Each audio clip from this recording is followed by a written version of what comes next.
बुढ़ापे की लाठी वह अपना और कोई नहीं, उनकी बेटी शालिनी थी, जिसे पता लगते ही वह अपनी माँ को लेने आ गई। माँ को देखते ही शालिनी की आंखों में आंसुओं का सैलाब बह निकला। वह कुछ बोल नहीं पा रही थी, बस इतना ही कहा, माँ अपना सामान पैक कर लो, बाहर ड्राइवर इंतज़ार कर रहा है, हमें अभी निकलना है घर के लिए।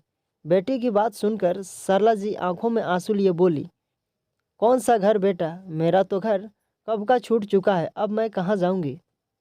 तो शालिनी बोली, माँ तुम मेरे साथ मेरे घर चलोगी। शालिनी की बात सुनकर माँ बोली, कैसी बातें कर रही हो बेटा, मैं तेरे साथ तेरे घर जाऊंगी तो जमाई बाबू क्या सोचेंगे। माँ की बात सुनकर शालिनी गंभीर होते हुए बोली, नहीं माँ, यह फैसला मैंने उनकी सहमति से ही उठाया है, बल्कि मेरी सासू भी मेरे इस कदम से बहुत खुश हैं। उन्होंने तो मुझे पहले ही कहा था कि अपनी माँ को यहाँ ले आओ, बुढ़ापे में मुझे भी अपना एक दोस्त मिल जाएगा। खैर छोड़ो, यह बातें तो बाद में होती रहेगी, आप चलो, ड्राइवर इंतज़ार कर रहा होगा। थोड़ी ही देर में सरला देवी ने आश्रम में अपने सभी साथियों से विदा ली और गाड़ी में जाकर बैठ गई। सरला देवी को जाते देखकर सभी बुजुर्ग यही सोच रहे थे कि ऐसी बेटी सभी के घर में हो तो किसी को भी वृद्धा आश्रम में रहने की ज़रूरत नहीं पड़ेगी। शालिनी जी सबको नमस्कार करके गाड़ी में आकर बैठ गई और गाड़ी अपने गंतव्य की ओर चलने लगी। गाड़ी में बैठी हुई सरला देवी बस अपनी बेटी की ही निहार रही थी, क्योंकि 3 भाइयों की इकलौती बहन शालिनी ही आखिर में अपनी माँ की पीड़ा को समझ पाई थी। तभी शालिनी ने कहा, माँ थोड़ी देर मेरी गोद में सर रख कर लेट जाओ, आपको आराम मिलेगा। बेटी की बात सुनकर एक आज्ञाकारी बच्चे की भांति माँ बेटी के गोद में सर रख कर लेट गई। माँ के लेटते ही उसका अतीत अब उसकी बंद आंखों के सामने उभरने लगा था कि जब शादी करके पहली बार वह अपने ससुराल आई थी और सास के पैर छुए थे तो उसे आशीर्वाद मिला था, दूधो नहाओ पूतो फलो। गांव के हर बूढ़े बड़े ने उसे ऐसा ही आशीर्वाद दिया था। उन सब के आशीर्वाद का ही फल था कि 1 साल के बाद ही उनके आंगन में बेटे की किलकारियां गूंज उठी।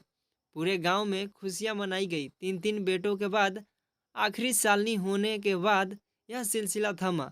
गांव के सब लोग यही कहते हैं कि कहाँ तो मन्नतों के बाद भी लोग बेटे का मुंह नहीं देख पाते, और कहा उनके आंगन में 3 चांद के टुकड़े। कुछ तो उनसे ईर्ष्या भी करते। देसी 4 बच्चों की गृहस्थी संभालना कोई फूलों की सेज तो ना थी। दिन भर काम करते करते वह थक कर चूर हो जाती। समय की रफ्तार के साथ जब बच्चे बड़े होने लगे तो उन्हें गांव की जिंदगी के साथ बांध कर रखा नहीं जा सकता था। यह बात उसके पटवारी पति अच्छी तरह जानते थे। इसलिए गांव की शिक्षा की समाप्ति के बाद बेटों को आगे पढ़ाने के लिए शहर भेजने का सिलसिला चल पड़ा। शहर भेजने के लिए उन्हें कैसे कैसे पापड़ बेलने पड़े, यह तो वह जानती थी या उसका पति। उसने घर खर्च में 1-1 रुपए में कटौती कर दूध घी बेचा और उसके पति ने अपनी ज़मीन का टुकड़ा बेच दिया और थोड़ा बहुत साहूकार से कर्जा भी लिया। पर गनीमत यह रही कि उनकी यह मेहनत बेकार नहीं गई। बेटे एक एक करते पढ़ते गए और नौकरियां लगती गई। सबकी शादियां भी होती गई। यहाँ तक कि शालिनी की पढ़ाई लिखाई और शादी के लिए भी उन्हें ज़्यादा परेशान नहीं होना पड़ा था। अब दोनों गांव में अकेले रह गए थे। बेटे बहुओं ने तो पहले ही एक एक कर अपनी दुनिया अलग बसा ली थी। बेटी भी पराए घर चली गई थी। फिर भी दोनों संतुष्ट थे। कभी कभार मन करता तो बच्चों के पास चले जाते, पर 2-4 दिन से ज़्यादा नहीं रुकते थे। गांव की मिट्टी को छोड़कर उनका मन कहीं नहीं लगता था। पर ऐसा अधिक समय तक नहीं चल पाया। कुछ समय बाद ही पति की मृत्यु होने के पश्चात सबको उसको गांव में रहने पर भी एतराज़ होने लगा। 3 बेटों के होते बूढ़ी माँ अकेले रह रही है, यह सुनकर उसके कान पक गए। फिर भी वह बिना परवाह किए, किसी पर बोझ न बनते हुए अपना सारा काम खुद ही करती थी। लेकिन जैसे जैसे उम्र ढलने लगी तो उसका शरीर उसका साथ छोड़ने लगा और एक दिन अचानक बहुत ज़्यादा बीमार हो गई। बड़ा बेटा पास के ही शहर में रहता था, खबर सुनकर आया और गांव वालों के दबाव में उसे अपने साथ ले गया। यहीं से आरंभ हुआ सरला देवी के जीवन में निराशा और पीड़ा का दौड़। बड़ा बेटा बहुत बड़ी पोस्ट पर था, मकान, गाड़ी, नौकर चाकर सब सुविधाएं थी उसके पास। एक दिन प्रमोशन मिलने पर घर पर बहुत बड़ी पार्टी रखी गई। वह अंदर ही अंदर कमरे में बैठी रसोई से सारी तैयारी कर रही थी, लेकिन एक ही जगह बैठी बैठी थक गई तो बाहर आ गई। अनेकों आंखें आकर उस पर चिपक गई। बेटे की नज़र चुराती आंखों की भाषा उसने साफ पढ़ ली। जान गई कि अपनी विशिष्ट स्थितियों के सामने वह उसका परिचय तक देने में हिचकिचा रहा था। उसका मन टूट गया। वहाँ के माहौल में उसका दम घुटने लगा। उसका दूसरा बेटा कुछ दिनों के बाद मिलने के लिए आया तो उसे अपने साथ ले जाने का आग्रह करने लगा। बड़े बेटे के ठंडे माहौल से दुखी तो थी ही, तो झट से तैयार हो गई। दूसरे बेटे के घर पहुंचते ही उसे समझ आ गया कि उसे वहां क्यों लाया गया था। बेटा और बहू दोनों नौकरी करते थे। बहू के वर्षों बाद बेटा हुआ था, इसलिए उन्हें घर संभालने और बच्चों की देख रेख करने के लिए उसकी आवश्यकता थी। फिर भी वह कुछ खुश थी कि चलो अपना ही अंश है, इन हाथों में बनेगा तो उसे संतोष तो होगा। पर बेटे बहू के राज में उसकी हैसियत वहाँ सिर्फ एक नौकरानी से अधिक न थी। इसी बीच शालिनी भी उससे मिलने आई, पर भाभी के तौर तरीके देख कर उसे पता चल गया कि यहाँ माँ की क्या हैसियत है। उसने माँ को अपने साथ चलने का आग्रह भी किया, पर माँ ने हंसकर टाल दिया। भला इस उम्र में वह बेटी के घर एहसान ले, 3 बेटे हैं उसके, और वह बेटी के घर जाकर रहे तो लोग क्या कहेंगे। फिर भी शालिनी ने माँ को वहाँ से ले जाकर सबसे छोटे बेटे के पास छोड़ गई। बीच बीच में उससे आकर मिलने और पता लेने का भी कह गई कि भैया भाभी उसे कैसे रखते हैं। छोटा बेटा जो उसका सबसे अधिक लाडला था, माँ को विश्वास था आर्थिक रूप से इतना सुदृढ़ न होते हुए भी वह उसके पास सुखी रहेगी, परंतु यहाँ भी उसके नसीब में चैन न था। बहू का स्वभाव बहुत ही तीखा था। महीने बीतते उसकी गतिविधियां बहू और बच्चों को ऐसा ही प्रतीत होने लगी। बच्चों को एतराज था कि दादी सुबह सुबह घंटी के टन टन कर उन्हें सोने नहीं देती। बहू भी बात बात पर कुछ कमियां ढूंढती रहती। एक दिन बहू नौकरानी पर बिगड़ गई कि यह डिब्बे में कम घी क्यों है। माताजी आरती के लिए ले गई। आरती के लिए?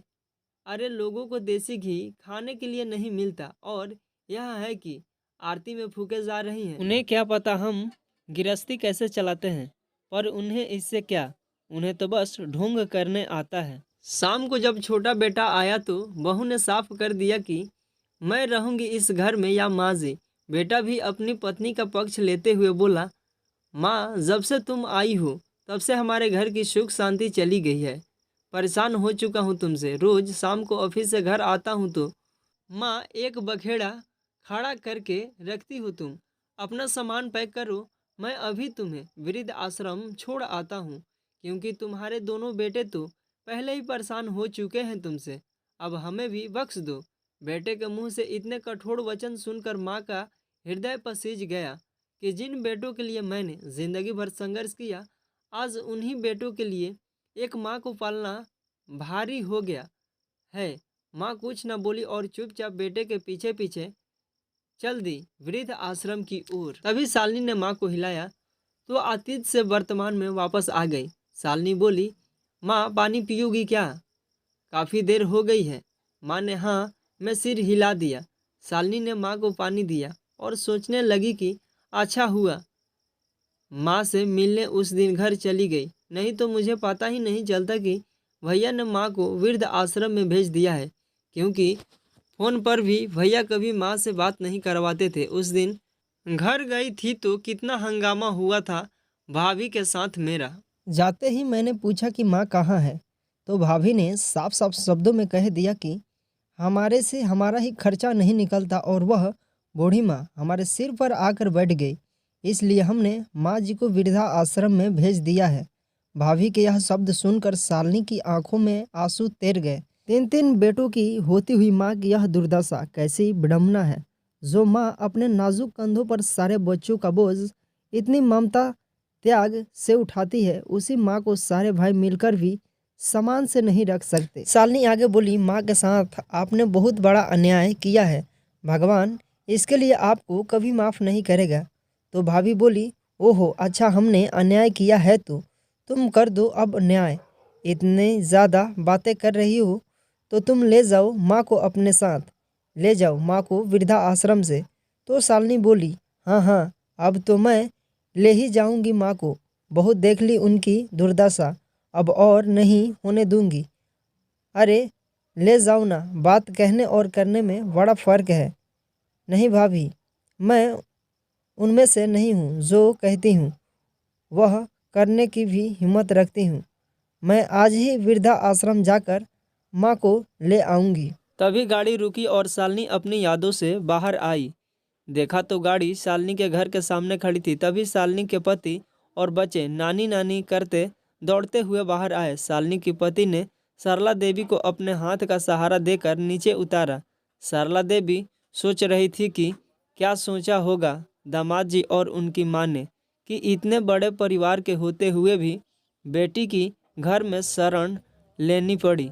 सरला देवी संकोच से घर में जा रही थी। घर में पहुंचते ही शालिनी की सास ने उनका सारा संकोच दूर कर दिया। बड़ी आत्मीयता से मिली और सामान सहित उसी कमरे में ले गई। शीला देवी ने देखा कि उसके आने से पूर्व ही उनके रहने और सोने की उचित व्यवस्था कर दी गई थी।